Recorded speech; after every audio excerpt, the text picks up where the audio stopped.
Aujourd'hui, on voulait parler aussi donc, du coup de l'intelligence artificielle.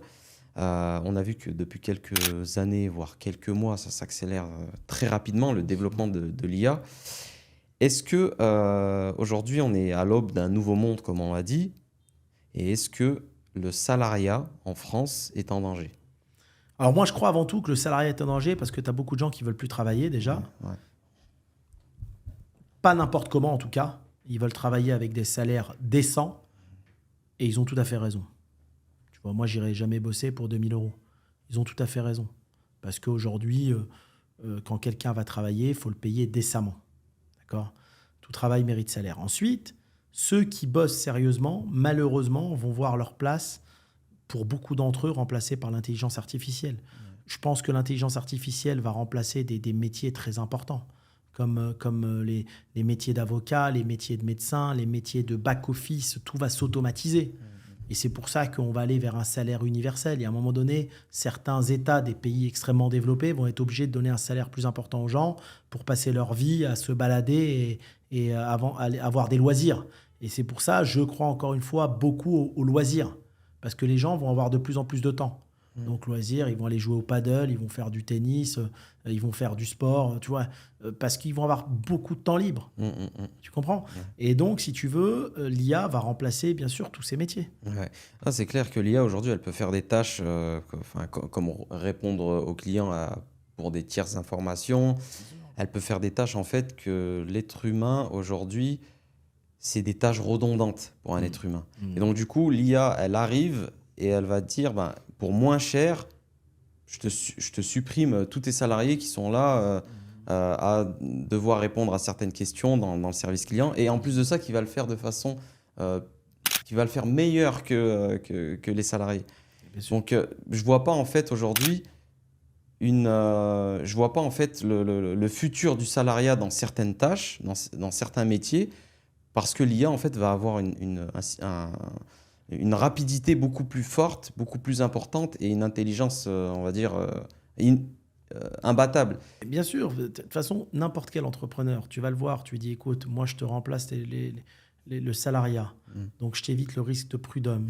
Je vais te faire gagner plus d'argent tous les mois parce qu'il n'y a plus de salaire, il n'y a plus de charges. Bien sûr, mais après, moi, je pense que l'IA, ça va être une catastrophe économique pour les employés. Il va y avoir plein de gens qui sont en train d'étudier dans le vide. Ils vont se retrouver au chômage. Ouais, je Il y suis a un d'accord moment, avec toi. c'est fait pour remplacer l'humain. Je suis d'accord. Je suis Donc, d'accord. donc ça va être quoi le monde d'après? Déjà que ça va très mal dans les pays occidentaux, ça va être quoi le monde d'après?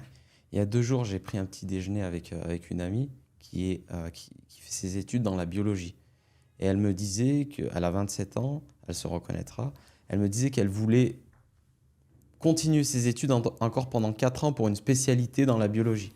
Je lui ai parlé d'IA, mais vraiment rapidement, hein. Je lui ai dit, l'IA, regarde ce que c'est capable de faire, même dans ton domaine, etc. Dans les laboratoires, l'IA, elles vont plus avoir besoin de personnes comme toi. J'ai vu que je lui ai, comment dire, mind-shifté son cerveau. Elle s'est dit, elle a commencé à réfléchir, à se dire, mais en fait, il faut que je me mette dès maintenant à comprendre les IA, sinon je suis dans la merde en fait. Et je vais perdre encore 4 ans plus derrière.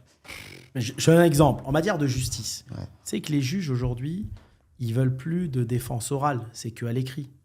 Les avocats déposent des conclusions à l'écrit, tu le sais. Ils veulent pas de... Voilà. Il n'y a même plus besoin d'avocats. Les conclusions, ils vont être faites par l'IA. Complètement. L'avocat, en fait, il faut juste qu'il envoie une secrétaire pour aller déposer les conclusions au tribunal. Complètement. Ouais, C'est fini. complètement. Les IA aujourd'hui, enfin les avocats qui sont intéressés par ce nouveau monde, ils ont un petit avantage concurrentiel là qui peuvent avoir là aujourd'hui et très peu l'utilisent. Mais j'ai déjà parlé avec un avocat j'ai compris qu'il utilisait l'IA. Mais lui, il me disait, bon, moi, ce que je dois faire pour te donner des conclusions, etc., il va falloir que je taffe 10-15 heures, alors que je sais très bien, moi je le sais parce que je suis dans le truc, je sais très bien qu'en quelques minutes, il peut avoir des réponses par l'IA. Juste aujourd'hui, ChatGPT, elle peut te donner des réponses qu'un avocat, Bien entendu. qui peut pas en avoir aussi, hein, les avocats. Non, mais ça va être... En fait, nous, on a vécu le monde physique. Ouais. On vit le digital, on va vivre l'IA. Je pense qu'on est une génération exceptionnelle. Tu vois, ceux qui ont entre 30 et 40 ans, c'est une génération exceptionnelle. On a vécu l'ancien monde et on vit le nouveau. Et je pense que ça va redonner de la chance. En fait, ce que j'aime bien dans le digital, c'est que maintenant, avec l'IA et autres, ça va donner de la chance à des entrepreneurs qui viennent de nulle part. Tu vois ce que je veux dire ? Il y a plus... C'est eux qui vont écrire ce nouveau monde. Exactement. Tu vois, des idées, des sociétés qui vont être créées de plus en plus dans d'autres pays, tu vois. Et c'est eux qui vont écrire ce nouveau monde. Ouais. C'est ça qui me passionne et c'est là où je veux voir qui vont être les futurs milliardaires de demain. Ça va être intéressant. Très, très intéressant. D'ailleurs, toi, on en a parlé sur les présents podcasts. Tu as investi dans l'IA, mais il y a très longtemps. Oui. Avec ce que tu déploies aujourd'hui, est-ce que tu peux nous en parler ? Avec FitFit, exactement. Mais en fait, je t'en avais parlé de ça déjà. Hein. C'est une société qui permet d'automatiser, en fait, c'est un groupe qui digitalise les points de vente de A à Z. En fait, moi, je suis parti d'un constat où un directeur de resto, il n'a pas besoin de voir son chiffre d'affaires, il a besoin de voir son chiffre, ses consommations de food de la bourse, ses performances, sa rentabilité, etc. Et c'est là-dessus qu'on a développé un gros logiciel. D'accord. Donc une solution pour finalement, ça rejoint en fait le nouveau monde de demain. Exactement. Moi, ça fait déjà 7-8 ans, et je te l'explique dans une autre vidéo qu'on pourra mettre en avant, qu'on travaille là-dessus. En fait, moi, j'ai toujours bossé de façon à minimiser et avoir le moins de personnel possible. Je suis un très mauvais créateur d'emplois. Moi, si tu veux, mon objectif, c'est de gagner le maximum d'argent en ayant le minimum de salariés. Est-ce qu'avant, justement, quand tu as commencé à créer ce projet-là, est-ce qu'à l'époque, tu savais que l'IA allait révolutionner le monde de demain ? Non, parce que je n'entendais pas parler de l'IA, mais par contre, je savais que le digital allait nous simplifier la vie. Et moi, j'ai toujours travaillé là-dessus, qu'avec des tableurs, etc. J'ai toujours essayé de simplifier les process. C'est ce qui t'a en fait poussé à développer cette application. Mais du coup, là, avec cette idée business que tu as eue il y a 7 ans, comment tu savais que ce business-là, c'était une bonne idée ? En fait, la bonne idée, c'est quand tu réponds à un marché. Il faut toujours répondre à un marché. Je te donne un exemple. À l'époque, pourquoi j'ai fait Nabab ? Parce qu'il n'y avait que des kebabs qui ne donnaient pas confiance aux gens. Donc, j'ai fait un kebab pour les gens, afin qu'il y ait une image de marque pour faire confiance. D'accord ?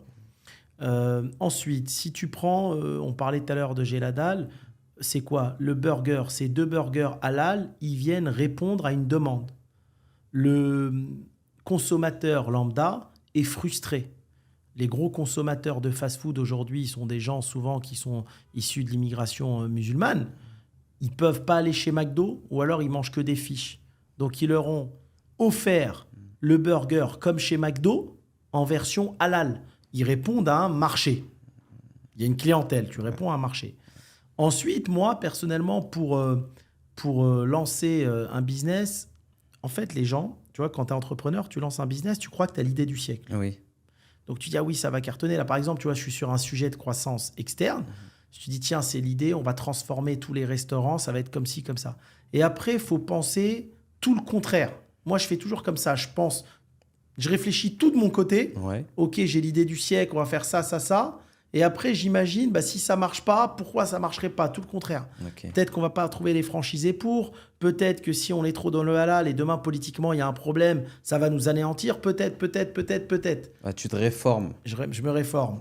Et je pèse les pour et les contre et après, je réfléchis. C'est comme ça que je fais. Ok, donc c'est ta manière de voir si ton idée est bonne, en fait. Voilà. Donc toi, sur tout ce que tu as investi et toutes les idées que tu as eues, notamment comme FitFit, je sais aussi que tu as eu des participations, que tu as des participations aujourd'hui dans combien de... 65 participations à travers le monde. Donc, ok, d'accord. Voilà. Et c'est axé sur quoi ces investissements ? Plein de choses différentes. Ça peut être de l'immobilier, ça peut être de la tech, ça peut être des entreprises que tout le monde connaît, plein de sujets différents. Tu vois, et j'essaye toujours d'aller chercher des pépites. Là, par exemple, les 2 sujets dans lesquels j'ai investi, c'est toujours des sujets qui me concernent. Immobilier, tech, digital, fitness, restauration. Et tu vois, j'ai rencontré, par exemple, deux génies qui ont créé une plateforme autour de la restauration. Et cette plateforme, alors je ne peux pas en dire trop parce qu'elle va être développée dans les prochaines semaines. Mais j'ai investi massivement dans cette plateforme parce que je crois que ça va révolutionner le monde de la restauration de demain.